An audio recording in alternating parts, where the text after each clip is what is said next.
Moses in the CIA. I'm Moses, Ken Mosesian, and like my ancestor, I'm all about training individuals, teams, and companies how to lead. Now, I've joined forces with the CIA. I'm Dan Crum, known as the CIA, and I can help you win your best deal every time through my sales training, the CIA method. Join us as we talk about topics of life and business from two unique perspectives. Hello, Ken. How are you this fantastic evening? Afternoon. I'm doing great, Dan. Well, How that's about why I had to yourself? stutter. I had to stutter when I said evening because it is evening here because of the time change, but it's still afternoon there, both because you're in a different time zone, but because you don't have this daylight savings time. We've talked about it. Ken, We have. sick of talking this. We need to take a break. What is that all about? Oh my gosh. We all need to take a break, right? At the end of the year, the holidays are upon us, and this is always a big debate at companies like what do we do in terms of time off for Thanksgiving and time off for the Christmas break, for the winter break. And I think a lot of companies are falling into the camp of it's better to give more time so that people can actually unwind, relax, spend time with family and friends, rest, recharge, and then come back refreshed for those next few weeks before the Christmas/New Year's break. But in order to do that, there are a lot of things that have to happen. And so one of the things that I'm doing with the company that I'm working for right now is we're talking about looking out to January. Between now and January, what are all the commitments that we have made? And in terms of those commitments, are there any dates that are due during the actual Thanksgiving holiday or the stretch of time in December and early January that we're taking off from work? And if there are, how are we going to deliver on those commitments so that we are being true to our word and that we have integrity? And if we can't deliver on them specifically during those times, how are we going to alter the contract, if you will? And contract's just an agreement between people. How are we going to alter that agreement that we have one with another so that we reduce the chance for any emergencies happening during the holiday breaks? And that is my strongest piece of advice is take a look now. Actually, should have been 2-3 weeks ago, but time's upon us. Take a look now for these next couple of months. Look into the early part of the new year. Look, we looked at all the way to 15th of January and literally make a list. Don't trust this to memory. Make a list of all commitments. Make a list of how they can either be accelerated or delayed, or if they need to be delivered during that time in particular, is there a way that they could be automated? Or is there somebody who could take a break from the break to actually connect? That's the least desirable way, because what we really want to be doing is giving people genuine downtime. Now, that having been said, I realize there's stuff that's got to be monitored.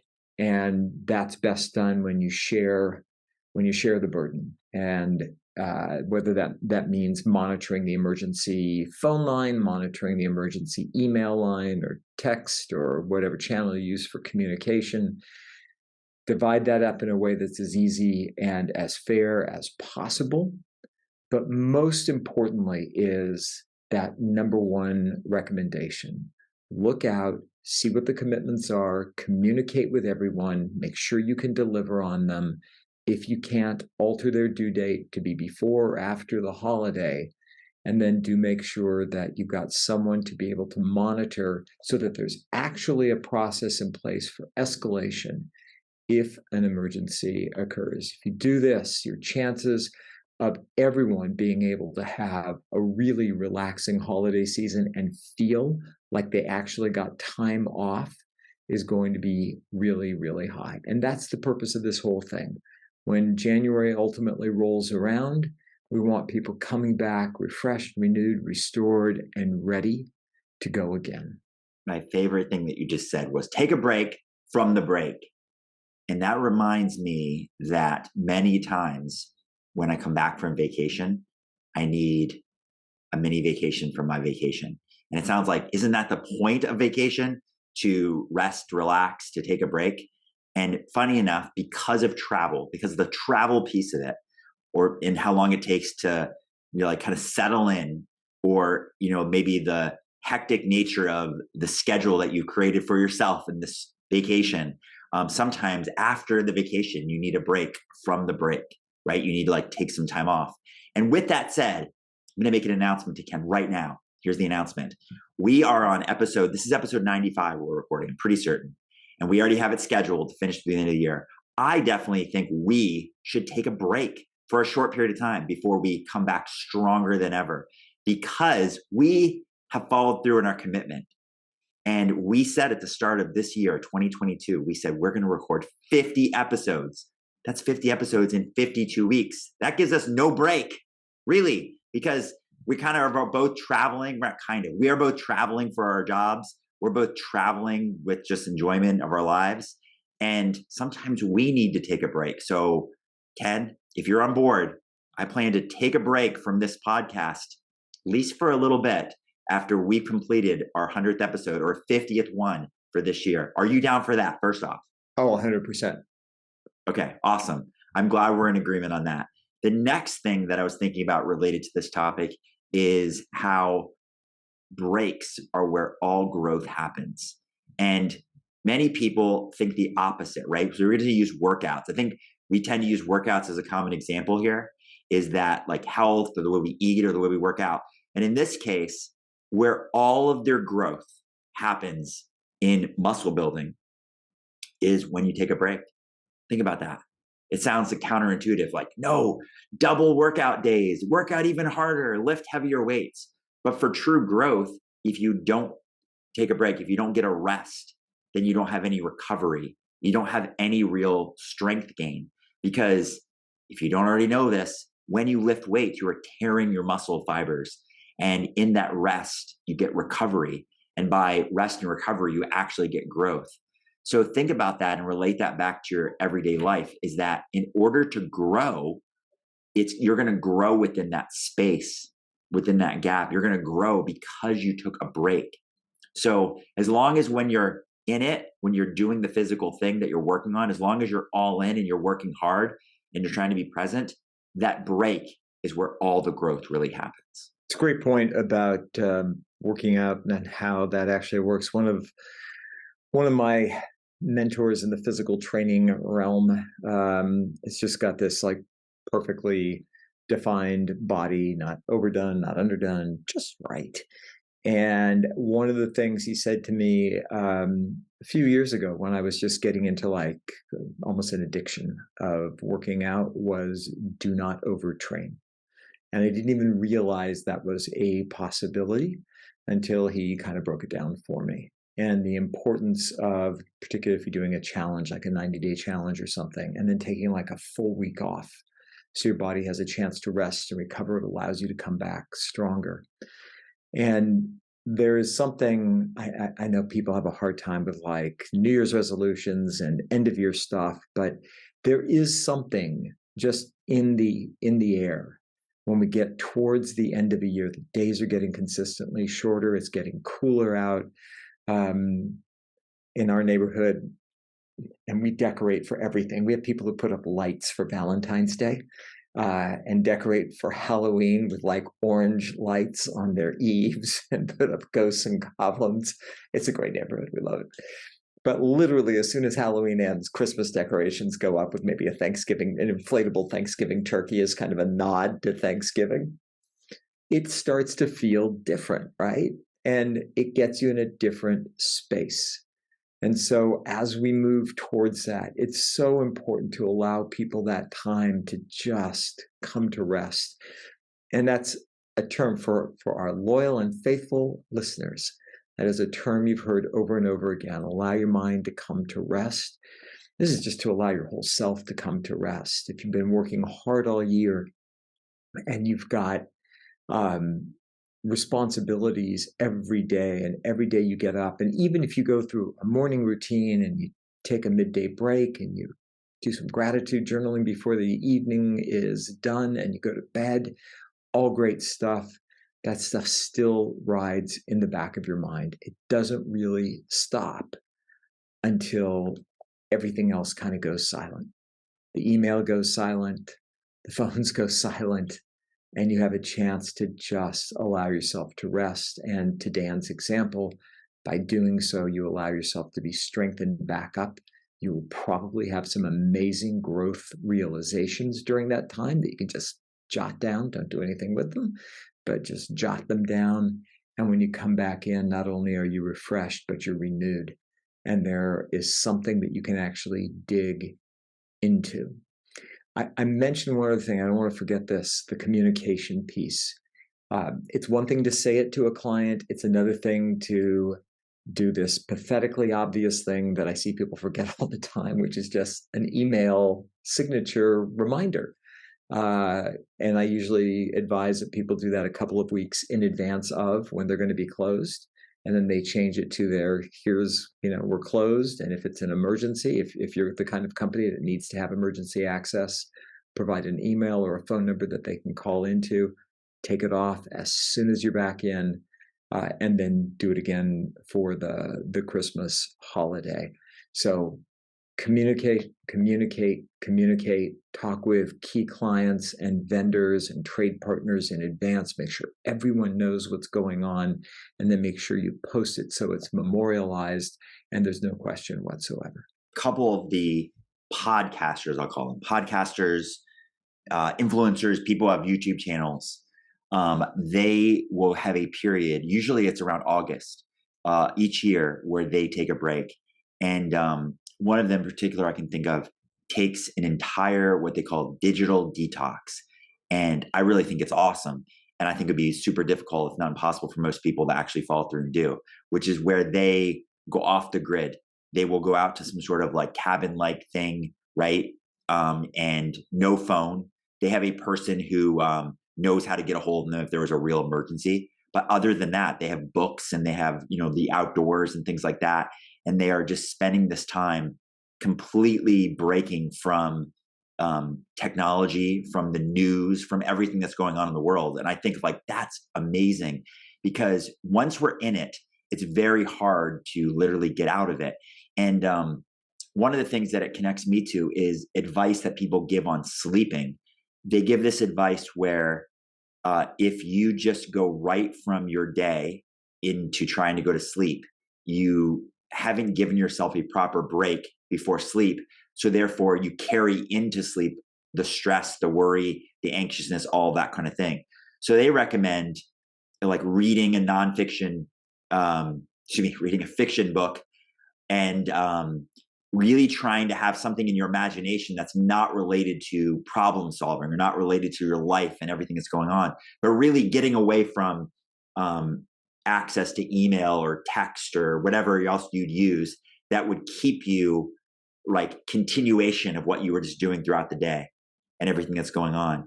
I had this conversation with somebody the other day that I think relates, which is people worry sometimes whether they have an addiction. And if you really look at the definition of addiction, typically it is something that stands in the way or prevents you from living your life normally, right? So it's like the thing that you're called obsessed over, or you do a lot of, prevents you from holding down your job or maintaining your relationship or whatever it is. It's kind of, that's the level of addiction oftentimes defined that way.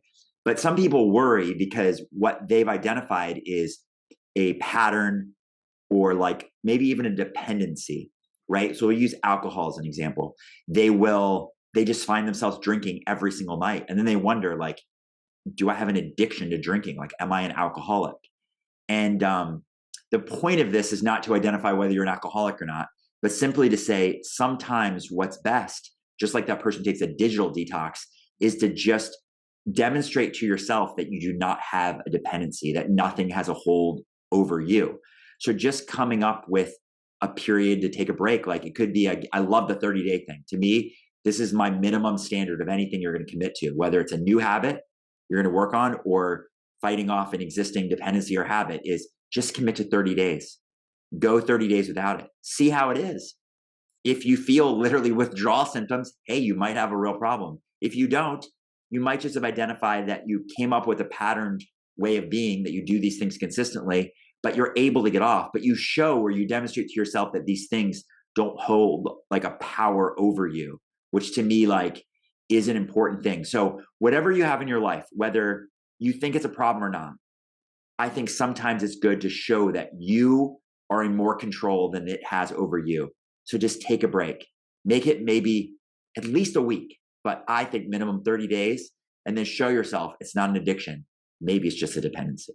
The thing I'd add, Dan, as my last remark, is that whole notion of the break and the importance of it. And when you talked about before bed, what comes to mind is something else I've talked about a lot, and that's the notion of contaminated time and contaminated space. And I'm fortunate. I have a home office. You have a beautiful home office. If you have an office, what matters is you use it for your work. And then when I'm done at the end of the night, I literally close the door as I'm walking out. It's complete. And there's something about that that really helps me to shut work down for the day. And if you don't have a home office, you can designate a space. It could be the kitchen table, the dining room table. It could be, wherever it happens to be, but that's your workspace. And when you're done with that, to be able to walk away from that and to have your own time or your own space to yourself. It's the same thing with time. If you are working during the day and you take a break for dinner and then you go back to work and then you do something else and then you're working right as you get into bed, there's no distinction in terms of what time's what. If you're sitting there with your significant other or your kids or your friends and you're on your phone checking email, are you working or are you with your friends, or are you partially with both? And it's kind of that jack of all trades, master of none concept, where you're not really ever fully present to anything. So when you're working, be fully present to work. And when you're not working and you're spending time with family, friends, loved ones, or just by yourself, be fully present to them or be fully present to yourself.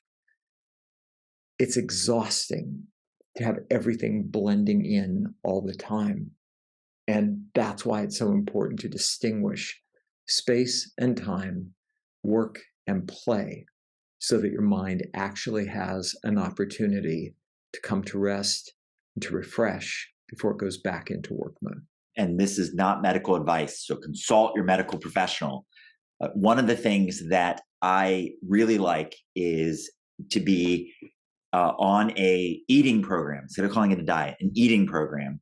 And like I said, minimum commitment 30 days.